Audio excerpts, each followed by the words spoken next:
क्रिया को आगे बढ़ाते हैं। आज के सेशन में हम लोग बात करेंगे जो आपकी ट्रेडिंग में सबसे बड़ी तकलीफ है। सबसे बड़ी तकलीफ क्या है? आप लोगों को ये क्लैरिटी नहीं मिलती है जब प्राइस एक अप ट्रेंड में होता है तो कहाँ से प्रॉफिट बुकिंग आएगी। प्रॉफिट बुकिंग का मतलब है कि प्राइस का बड़ी तेजी से डाउनवर्ड्स मोमेंटम करना एक अप ट्रेंड होने के बावजूद। पहली बात। दूसरी बात, आपको ये क्लैरिटी नहीं मिलती है कि प्राइस में जहां से प्रॉफिट बुकिंग आएगी या रिट्रेसमेंट आएगा तो प्राइस लौट कर दोबारा हाई ब्रेक करेगा या फिर ट्रेंड रिवर्सल कर देगा। ठीक है, तो आपको दो आइडेंटिफिकेशन यहां पर सीखने होंगे। पहला ये कि प्राइस में प्रॉफिट बुकिंग कहां पर हैवली होगी। दूसरा ये कि जब प्राइस प्रॉफिट बुकिंग के लेवल पर आएगा तो वहां पर प्रॉफिट बुकिंग आपको दो इंडिकेशन देगी। पहला ये कि ये एक रिट्रेसमेंट है। रिट्रेसमेंट का मतलब होता है कि प्राइस चलता हुआ प्राइस थोड़ा बहुत गिरने के बाद दोबारा से लौट कर हाई ब्रेक कर देगा। दूसरी बात, अगर वही प्रॉफिट बुकिंग बड़ी हो गई, इसका मतलब है कि निचले स्तर पर खरीदने वाले इंस्टीट्यूशंस अपनी प्रॉफिट बुकिंग कर रहे हैं तो प्राइस रिट्रेसमेंट नहीं रिवर्सल करता है। रिवर्सल का मतलब है वो प्राइस बहुत तेजी से गिरेगा और पूरी सेलिंग का 60%, 80% या फिर पूरा 100% भी गिर सकता है, उससे ज़्यादा भी। तो ये क्या है? ये रिवर्सल है। रिट्रेसमेंट क्या है कि ऊपर से थोड़ी बहुत गिरावट हो गई, प्राइस दोबारा जाकर हाई ब्रेक कर रहा है। तो रिट्रेसमेंट और रिवर्सल को आइडेंटिफाई करना और टॉप पर आप वो पुल बैक जो आने वाला है उसको आप पहचान ले कि यहाँ पर मेरा ट्रेड बनेगा, वो बहुत ज़रूरी है। इसके लिए पहले हम लोग सीखेंगे बायर्स बिहेवियर, और बायर बिहेवियर को समझने के बाद फिर हम लोग समझेंगे नेगेटिव कंसोलिडेशन। अगर सक्षम हुआ आज के सेशन में तो ठीक है, नहीं तो नेक्स्ट सेशन को हम लोग इसको पार्ट 2 के लिए ले जाएंगे। ठीक है, तो सबसे पहले बायर्स बिहेवियर समझिए और सेलर्स बिहेवियर समझ के देखिए। एक तरफ मैं बायर्स को रखता हूं, एक तरफ मैं सेलर्स को रखता हूं। अब देखिएगा दोनों के डिफरेंसेस कि उनका व्यवहार कैसा है ये तो आप बता देंगे। बस मैं आपसे दो क्वेश्चंस करूंगा, ध्यान से सुनिए। मैं आपसे पूछता हूं कि अभी आपको हीरो मोटो में पोजीशंस बनानी है। हीरो मोटो का शेयर है, उसमें आपको पोजीशंस बनानी है। ठीक है, खरीदारी करनी है। मैंने आपसे बोला और मैंने अपने कम्युनिटी के सभी ट्रेडर्स से बोला कि आपको हीरो मोटो में पोजीशंस बनानी है। हीरो मोटो का प्राइस अच्छा है। ठीक है, जब मैंने कहा कि हीरो मोटो में बाइंग अपॉर्चुनिटी बन रही है तो आपने देखा, आप जैसे और कम्युनिटी ट्रेडर्स ने देखा कि हाँ हीरो मोटो की खरीदारी अब करनी चाहिए। तो हीरो मोटो की खरीदारी के लिए क्या चाहिए? मनी, पैसा चाहिए ना। तो पैसा किसी के पास आज है, किसी ने कल तक अरेंजमेंट किया, किसी के पास सेविंग अकाउंट्स में पड़ा था वो ट्रांसफ़र करेगा, किसी ने कहीं दे रखा है वहाँ से लेकर आएगा, किसी के पास कुछ शेयर्स रखे हैं उसको प्रॉफिट बुकिंग कर तब अपने पोजीशन को शिफ्ट करेगा। तो ये सारा पैसा, ये सारा जो जितना मैंने आपको प्रोसेस बताया, कोई कहीं से लेकर आया, किसी ने कल तक अरेंजमेंट किया, किसी के पास आज ही था, किसी ने आज प्रॉफिट बुकिंग किया, T+2 में उसके एडजस्टमेंट होंगे, उसके बाद वो खरीद पाएगा। तो हीरो मोटो में सभी ट्रेडर्स अपनी पोजीशन बना पाएंगे, वो समय लगेगा। एक साथ पॉसिबल नहीं है कि आपने अभी खरीदा और सभी लोगों ने आज ही एक साथ खरीद लिया मेरे अपडेट के बाद ही, नहीं हो सकता है। कुछ लोग अभी खरीद पाएंगे, कुछ लोग थोड़े समय के बाद, कुछ लोग कल तक और कुछ लोग एक दिन बाद। और तो 1 से 2-3 ट्रेडिंग सेशन का समय लगेगा, तब हीरो मोटो में अच्छी खासी कम्युनिटी ट्रेडर्स की पोजीशंस बन जाएंगी। बात क्लियर हुई? इसका मतलब है खरीदारी में समय लगता है। क्यों? खरीदारी के लिए पैसा चाहिए होता है और पैसा आसान चीज़ नहीं है कि उपलब्ध हो बहुत आसानी से, ऐसी चीज़ नहीं है। ठीक है, तो जहां पर मनी को डिप्लॉय करना है वहां पर क्या? एक्यूमुलेशन, खरीदारी की, सभी लोग उसको खरीद कर बैठेंगे अब, तो वहां पर एक्यूमुलेशन कहते हैं इसको। जहां पर एक्यूमुलेशन होगा वहां पर टाइम पीरियड लगता है, एक अच्छा खासा समय जाता है। तो बायर बिहेवियर क्या है? बहुत काल्म है। खरीदारी जहां पर दिखेगी धीरे धीरे होगी। ठीक है, एक चीज समझ में आई? अच्छा, इसके अपोजिट में अगर मैं आपसे पूछूं सेलर बिहेवियर, मैंने सभी इसके बजाय मैंने कम्युनिटी ट्रेडर्स से कहा कि आपके पास टाटा मोटर का शेयर जो रखा है, अब उसमें प्रॉफिट बुकिंग का टाइम है, प्रॉफिट बुकिंग कर लीजिए। तो जब मैंने कहा कि टाटा मोटर में प्रॉफिट बुकिंग का टाइम है तो लोगों ने क्या किया? प्रॉफिट बुकिंग की। प्रॉफिट बुकिंग की तो देखिए, आप सभी के पास शेयर्स पहले से रखे हुए हैं पोर्टफोलियो में, तो अब आपको खरीदने नहीं जाना है। आप इंस्टेंटली क्या करेंगे? अपने डीमेट को लॉगिन करेंगे और लॉगिन करके अपने शेयर्स को तुरंत बेच देंगे। और सभी लोग एक 15 से 20 मिनट के समय में, 1 घंटे के समय में मैसेज आप लोग देख लेंगे और अपने जो भी शेयर्स आप होल्ड कर रहे हैं वो आप अपने शॉर्ट सेल कर देंगे। इसका मतलब है कि बेचने में कोई समय नहीं लगता और खरीदने में एक बहुत बड़ा समय जाता है। एक्यूमुलेशन टाइम टेकिन है और डिस्ट्रीब्यूशन पैनिक क्रिएटिंग है कि अचानक से बहुत बड़ा पैसा भी बाजार से निकाला जा सकता है, लेकिन अचानक से बहुत बड़ा पैसा बाजार में डाला नहीं जा सकता। बात क्लियर हुई? तो देखिए, प्रॉफिट बुकिंग, जिस चीज में पैसा लग नहीं रहा है, पैसा पहले से लगा हुआ है, उसको फ्री करना है, तो वो प्रोसेस तो बहुत आसान है, बहुत जल्दी किया जा सकता है। लेकिन जहां पर पैसा लगना है, जहां पर उसकी जरूरत है, तो वो प्रोसेस एक लेंदी है, उसमें एक समय लगता है, टाइम टेकिंग प्रोसेस है।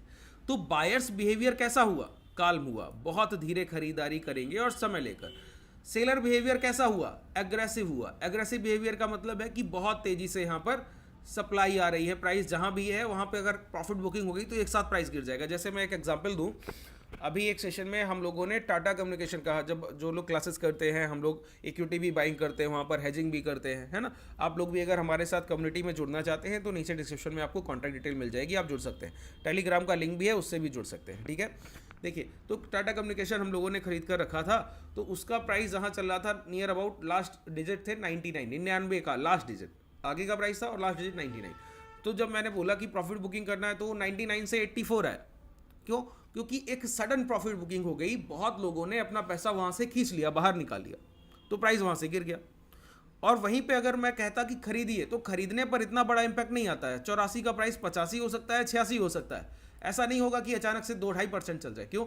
आप खरीद रहे हैं, सभी लोग एक साथ नहीं खरीद पा रहे हैं, कुछ लोगों ने खरीद पाया है, कुछ लोग कल खरीदेंगे, कुछ लोग शाम को खरीदेंगे, तो वो इंपैक्ट सडन नहीं आएगा। सेलिंग का इंपैक्ट सडन आता है। एक बात क्लियर हुई? ये इतना बड़ा कॉन्सेप्ट है, मैं आपको बता दूं, एक बार अगर आपको क्लियर हुआ तो कभी आप अपनी लाइफ में ट्रेडिंग में गलती नहीं कीजिएगा। समझ लीजिए इस बात को, ठीक है।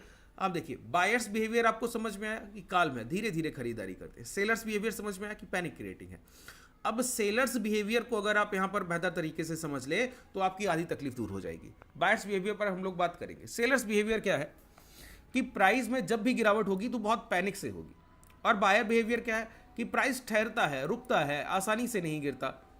अगर गिरना नहीं चाहता है तो फिर गिरेगा नहीं, वहां पर कंसोलिडेशन की प्रक्रिया होगी, एक बड़ा डीप कंसोलिडेशन चलेगा, फिर प्राइस वो करना चाहे करेगा। अच्छा, अब यहां पर एक बात समझिए, प्राइस एक हायर हाइस की फॉर्मेशन में, ध्यान से सुनिएगा, हायर हाइस के फॉर्मेशन में ऊपर की तरफ बढ़ रहा है।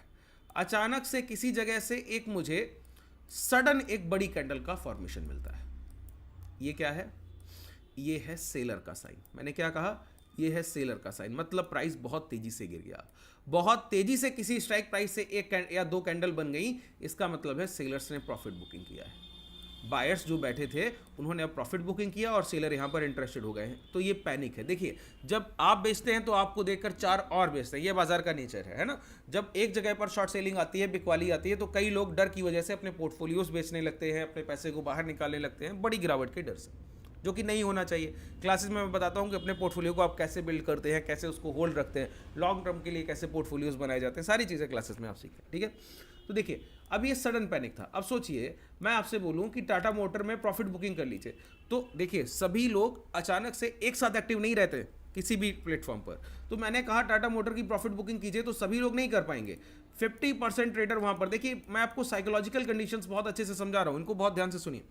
50% ट्रेडर वहां पर अपना प्रॉफिट बुकिंग कर लेगा और 50% वो मैसेज देख पाएगा 15 मिनट में या 20 मिनट में। अब देखिए, टाटा मोटर चल रहा था 700 और 700 से अचानक से प्रॉफिट बुकिंग हुआ तो 690 आ गया। तो जिन्होंने 10 मिनट के बाद उस मैसेज को देखा, अब उनके लिए तो हाई 700 है, वो कैसे 690 पे बेच दें? उनको तो लग रहा है 10 रुपए का घाटा हो रहा है। तो प्राइस क्या करता है, एक बार दोबारा 700 को टच करने जाता है, 700 के आसपास। अब वो सेलर्स जिन्होंने पिछली बार नहीं बेच पाया, वो दोबारा अपनी प्रॉफिट बुकिंग करेंगे और प्राइस दोबारा वहां से गिर जाएगा। बात क्लियर हुआ? ये इंस्टीट्यूशन साइन मैं बता रहा हूं, इंस्टीट्यूशन अपनी प्रॉफिट बुकिंग ऐसे ही करते हैं। पहले एक सडन आपको झटका देंगे, बहुत तेजी से प्राइस को गिराएंगे, फिर धीरे धीरे प्राइस को ऊपर ले जाएंगे। इससे क्या होगा, जो प्रीवियस बायर्स थे, जो ट्रेंड पॉजिटिव था, तो ये बायर सोचते हैं कि मुझे यहां पर एक खरीदने का मौका मिला है। नहीं, एग्रेसिव सेलिंग में कभी एक बाइंग की अपॉर्चुनिटी नहीं देखते हैं, ध्यान रखिए। एग्रेसिव सेलिंग में कभी बाइंग अपॉर्चुनिटी नहीं देखते। तो ये बायर्स सोच रहे थे कि यहां पर खरीदारी का मौका मिल गया है, खरीद लेते हैं। तो उन्होंने तो अपने हायर लेवल पर एक बड़ी क्वांटिटी को एग्जिट कर दिया है, इंस्टीट्यूशन बायर्स ने, जिन्होंने निचले स्तर पर कहीं खरीदा था। अब ये सडन बिहेवियर है, ये सेलर्स बिहेवियर है, प्राइस अचानक से गिरा है और अब धीरे धीरे ऊपर जा रहा है, मतलब उन्होंने हायर लेवल पर बेचा और लोअर लेवल पर बायर्स को इंटरेस्टेड कर दिया कि अचानक से आपको बड़ा डिप मिला, आपको लग रहा है बाई ऑन डिप, आपने बाई ऑन डिप किया तो प्राइस धीरे धीरे धीरे धीरे ऊपर जाएगा और जैसे ही दोबारा उस हाई के पास पहुंचेगा वो अपनी दूसरी बड़ी क्वांटिटी दोबारा से बेच देंगे उसी प्राइस पर और दोबारा से सडन पैनिक दिखेगा। तो प्राइस में कभी हायर हाइज के फॉर्मेशन बन रहे हो और अचानक से एक सिंगल डिप मिले और प्राइस धीरे से ऊपर बढ़े और दोबारा एक बड़ा डिप दे दे, तो इसी को हम लोग टेक्निकल में आइडेंटिफाई करके कह देते हैं एम फॉर्मेशन। ये एम फॉर्मेशन नहीं है, ये सेलिंग का फॉर्मेशन है कि यहां पर प्राइस को गिराने के लिए एक प्रक्रिया की जा रही है जिसमें इंस्टीट्यूशन बहुत तेजी से बिकवाली कर रहे हैं। बात क्लियर हो? इसी को थोड़ा आगे ले जाते हैं, इसी प्रोसेस को थोड़ा सा और आगे बढ़ाते हैं। तो ये सेलिंग बिहेवियर है। यहां पर हमको शॉर्ट सेलिंग करनी चाहिए कब? ये लो ब्रेक होने के बाद, स्विंग लो ब्रेक होने के बाद, या हाई पर अगर आप 8 एक्सपोनेंशियल हाई का यूज कर लें तो वहां पर शॉर्ट सेलिंग आप बहुत आसानी से कैच कर लेंगे। वो आप जब क्लासेस में आएंगे तो मैं आपको बताऊंगा टॉप पर 8 एक्सपोनेंशियल हाई से आप अपनी शॉर्ट सेलिंग को कैसे कैच करते हैं। ठीक है, अभी इतना समय यहाँ पर नहीं रहता है कि मैं 3 या 4 घंटे का समय देकर आपको पूरा एक प्रोसेस समझा पाऊँ। ठीक है, तो सेलर से आप यहाँ पर परिचित हुए कि सेलर का बिहेवियर ये है। अच्छा, कभी कभी क्या होगा कि प्राइस हायर हाइस के फॉर्मेशन पर होगा और आपको समझ में आएगा कि सेलर्स एग्रेसिव हैं, लेकिन वो सेलर्स एग्रेसिव होंगे नहीं। क्यों? उसके पहले बायर्स आ चुके होंगे। समझिए, एक प्राइस 100 से चला, 103 पहुंचा, 103 से 102 आया, फिर 106 पहुंचा, फिर 106 से 105 आया, फिर 108 पहुंचा। तो ये क्या है? हायर हाइस का फॉर्मेशन है। हर बार ये प्राइस एक नया हाई लगा रहा है। ठीक है, नया हाई लगाने के बाद क्या हुआ? 100 रुपए पर जिन बायर्स ने बाइंग की थी उनके जितना उनका इंपैक्ट था उससे प्राइस 110 तक पहुंच चुका है। अब 110 पर क्या हो रहा है? प्रॉफिट बुकिंग नहीं हुआ। प्रॉफिट बुकिंग का मतलब एक सडन पैनिक देखने को नहीं मिला। प्राइस ने क्या किया? यहां पर एक कंसोलिडेशन कर दिया। प्राइस ने क्या किया? अभी ये सारी चीजें आपको प्रैक्टिकल में चार्ट्स में समझा दूंगा, आसानी से पहले समझ लीजिए कॉन्सेप्ट को, फिर हम लोग आगे बढ़ेंगे। प्राइस ने क्या किया? कंसोलिडेशन कर दिया। कंसोलिडेशन मतलब बायर बिहेवियर। ये क्या है? खरीदारी का प्रोसेस है कि यहां पर बाइंग हो रही है। अच्छा, अगर आपको कहीं टॉप पर भी एक डीप कंसोलिडेशन देखने को मिल जाए और फिर वो प्राइस अपने लो ब्रेक कर दे तो समझ लीजिएगा यहां पर बायर बिहेवियर ज्यादा महत्वपूर्ण है सेलर बिहेवियर से। प्राइस यहां पर गिरेगा लेकिन थोड़ा बहुत। अगर कहीं पर डीप कंसोलिडेशन हाई पर हो गया, इसका मतलब है कि ये अच्छे खरीदार हैं, इन्होंने काफी समय तक रुककर यहां बाइंग की है। अब सोचिए, आप अगर इंस्टीट्यूशनल बायर हैं और आप कहीं पर प्राइस में बाइंग कर रहे हैं और वहां पर सेलर अचानक एग्रेसिव हो गया, तो आप क्या करेंगे? आप अभी पैसा धीरे धीरे लगा रहे थे, आपके पास पैसा तो है क्योंकि आप इंस्टीट्यूशनल बायर हैं, तो आप लोअर लेवल पर फिर कहीं खरीदारी करके प्राइस को दोबारा अपनी रेंज में ले आएंगे। तो जहां पर एक कंसोलिडेशन हो जाता है वहां पर कोई बड़ी प्रॉफिट बुकिंग नहीं होती, और जहां पर हाई पर कंसोलिडेशन नहीं होगा वहां पर बड़ी प्रॉफिट बुकिंग हो जाएगी। तो यहीं से आपको समझ में आएगा कि जहां पर हायर हाइस के फॉर्मेशन के बाद हाई पर एक कंसोलिडेशन चल रहा है तो वहां पर प्राइस रिवर्सल नहीं होगा, रिट्रेसमेंट हो सकता है। अब ध्यान से सुनिए, अब मैंने एक एक पॉइंट को जोड़ दिया। देखिए, जहां पर हायर हाइस के फॉर्मेशन के बाद, एक लाइन में बोल रहा हूं, बहुत ध्यान से समझ लीजिए, जहां पर हायर हाइस के फॉर्मेशन के बाद प्राइस हाई पर कंसोलिडेशन कर दे और फिर लो ब्रेक करे तो यहां रिट्रेसमेंट हो सकता है, रिवर्सल की पॉसिबिलिटी ना के बराबर। प्राइस थोड़ा बहुत नीचे आ सकता है लो ब्रेक करने पर, लेकिन लौट कर दोबारा वो हाई की तरफ जाएगा ही जाएगा, ये तय है। इसी तरीके से कोई प्राइस हायर हाइस के फॉर्मेशन पर है और अचानक से एक बिग रेड कैंडल बनाता है, ठीक है, अचानक से एक बिग रेड कैंडल बनाता है, इसका मतलब है कि यहां पर अब संभावना है कि ये रिवर्सल हो जाए रिट्रेसमेंट की जगह।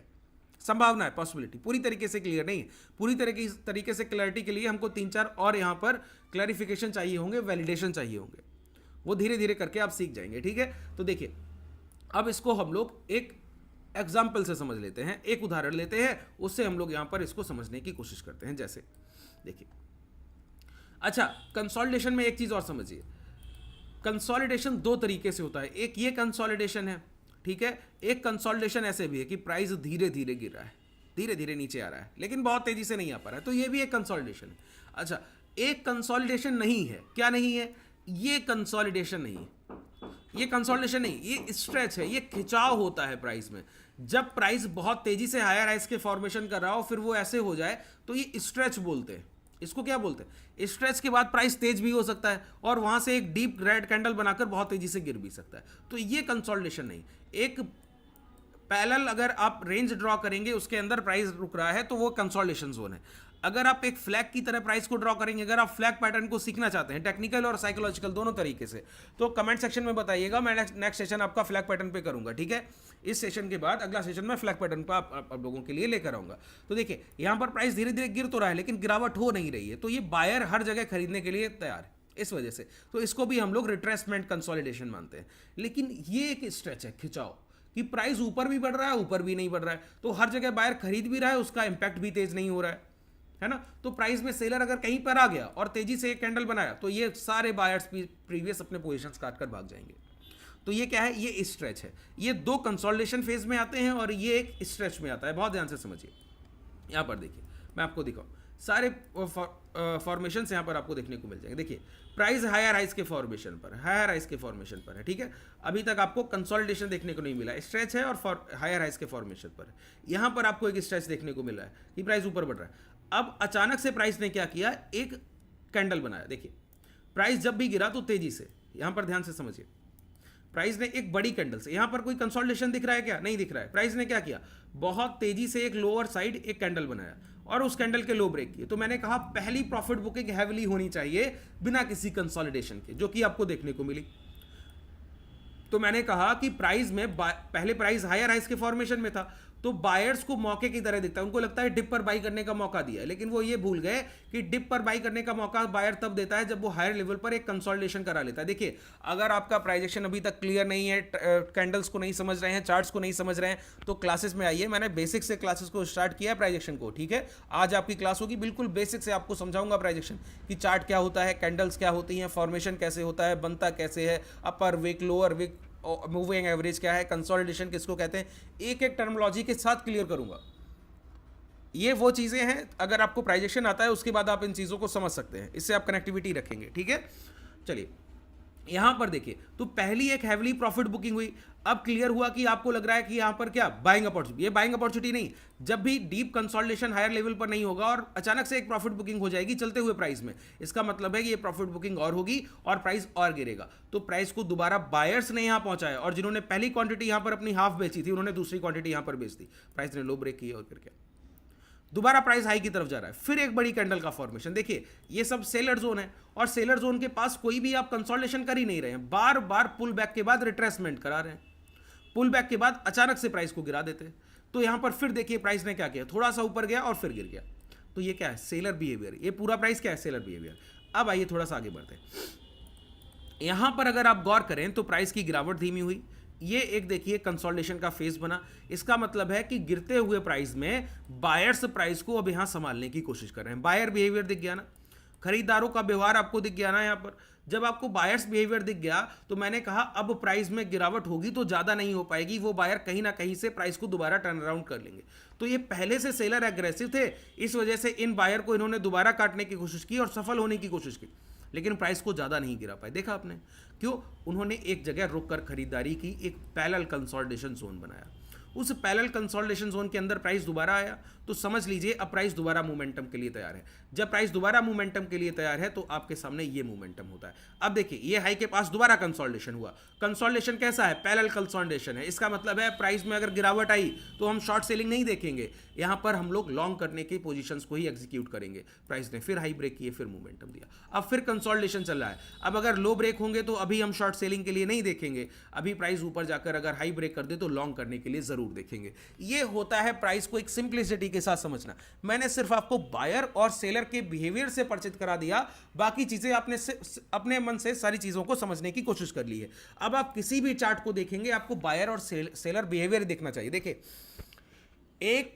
मार्केट कंडीशन पर अपना पकड़ बना लीजिए, अगर बायर सेलर बिहेवियर को आपने बेहतर तरीके से समझ लिया तो मैं आपको बता सकता हूं कि यह आपका लाइफ चेंजिंग मोमेंटम है। जब भी आप बाजार में बैठेंगे और बायर सेलर बिहेवियर को देखेंगे, उसके बाद ब्रेकआउट और ब्रेकडाउन को ट्रेड करेंगे तो गलती होने की गुंजाइश ना के बराबर रह जाती है। बहुत रेयर केस होगा, 200 ट्रेड करेंगे तब कहीं 2-3 गलत होंगे, और हैज कर लिया तो वो भी लॉसेज नहीं जाने। आइए ये बैंक निफ्टी का चार्ट था, अब निफ्टी के चार्ट्स को देखते हैं। एक प्राइस से कैसे सर मान जाए कि आप सही बोले, है ना। देखिए प्राइस हायर हाइस के फॉर्मेशन पे है, यहां पर देखिए डीप रेड, अचानक से प्राइस गिरा तो दोबारा टच करके फिर गिर गया, ठीक है। कोई कंसोलिडेशन यहां पर देखने को मिला, पड़ा नहीं, प्राइस दोबारा गया, फिर एक कैंडल यहां पर सडन बनाया, तो प्राइस ने क्या किया, दोबारा यहां पर गिरावट की। अब देखिए क्या हो रहा है, अब यहां पर कंसोलिडेशन की शुरुआत होने लगी। क्या होने लगी है, कंसोलिडेशन की शुरुआत होने लगी, प्राइस एक फेजेस बनाने लगा। जब प्राइस फेजेस बनाने लगा है, इसका मतलब है प्राइस में गिरावट हो सकती है, क्योंकि सेलर यहां पर एग्रेसिव है, लेकिन बहुत बड़ी गिरावट हो ये नहीं है। तो हम लोग क्या करेंगे, हाई मार्क करके बैठेंगे लॉन्ग करने के लिए, या फिर प्राइस में कहीं लोअर साइड पे पॉजिटिव कंसोलिडेशन यहां पर देखने को मिल गया, ये सारी चीजें अगर हम लोग देखेंगे कि हम लोग शॉर्ट करने के लिए बैठे नहीं है, सिर्फ बाइंग अपॉर्चुनिटी देख रहे हैं, तो खरीदने के जो भी मौके मुझे लोअर साइड सपोर्ट के पास प्राइस आने पर दिखेंगे या कैसे भी दिखेंगे, तो वहां पर मैं बाइंग करने की कोशिश करूंगा, क्योंकि मैंने एक कंसोलिडेशन देख लिया। अब प्राइस ने क्या किया, वहां से मोमेंटम किया, हाई ब्रेक किए, फिर मोमेंटम किया। अब देखिए, अब यहां पर जब प्रॉफिट बुकिंग आ रही है, तो पहले कंसोलिडेशन हुआ, फिर लो ब्रेक हो रहा है, मतलब प्राइस ज्यादा नहीं गिरेगा, कहीं ना कहीं से लौट कर दोबारा जोन में आएगा। तो देखिए प्राइस नहीं गिर पा रहा है, रिटेस्ट करने आया और रिटेस्ट करके फिर हाई को ब्रेक करने चला गया। तो ये एक सिंपल फॉर्मेशन है, क्या, बायर और सेलर बिहेवियर, सिर्फ आइडेंटिफिकेशन कि सेलर एग्रेसिव है और बायर का बिहेवियर काल्म है, खरीदारी धीमे धीमे होती है और सप्लाई तेजी से आती है। दोनों को आपने कनेक्टिविटी में रखा और संयोजन के साथ देखा, तो आपको समझ में आया कि ये कितना इंपैक्टफुल है, कितना पावरफुल है। किसी भी, अब एक बात बताइए, प्राइस पर लास्ट ग्रिड लाइंस तक नहीं है, चार्ट्स पर पीछे की ग्रिड लाइंस तक मैं नहीं लगाता हूं, सेटिंग्स में जाकर यहां से ग्रिड लाइंस हटा देता हूं, सब देखिए वाइट मिलेगा आपको, ठीक है। और कोई भी टूल यूज नहीं कर रहा हूं, ना ही आरएसआई, ना ही moving average, simple price action पर बिलीव कीजिए और ट्रेड्स कीजिए और उसके रिजल्ट्स देख लीजिए। परिणाम इतने घातक होंगे कि आप कभी भी किसी भी टूल का इस्तेमाल करना भूल जाइएगा सर, ठीक है। इसी तरीके से आप मैजिकल कॉन्सेप्ट्स को और अच्छे से सीखना चाहते हैं, क्लासेस में ब्रीफली सीखना चाहते हैं और इसको कंटिन्यू, जैसे कि आज आपने सीखा तो कल मैं इसको आपको लाइव मार्केट में ट्रेड कराऊं, इस तरीके से आप इस पर प्रैक्टिस भी करना चाहते हैं, तो हमारे कम्युनिटी ट्रेडर्स के साथ जुड़ सकते हैं। नीचे डिस्क्रिप्शन में आपके पास कॉन्टैक्ट डिटेल है। टेलीग्राम से जुड़ना चाहे तो वहाँ भी हमारे ट्रेडर्स के आप रिजल्ट्स देख सकते हैं, वहाँ भी जाकर आप देख सकते हैं। और कोई डाउट रह गया हो तो कमेंट सेक्शन में बताइएगा। धन्यवाद।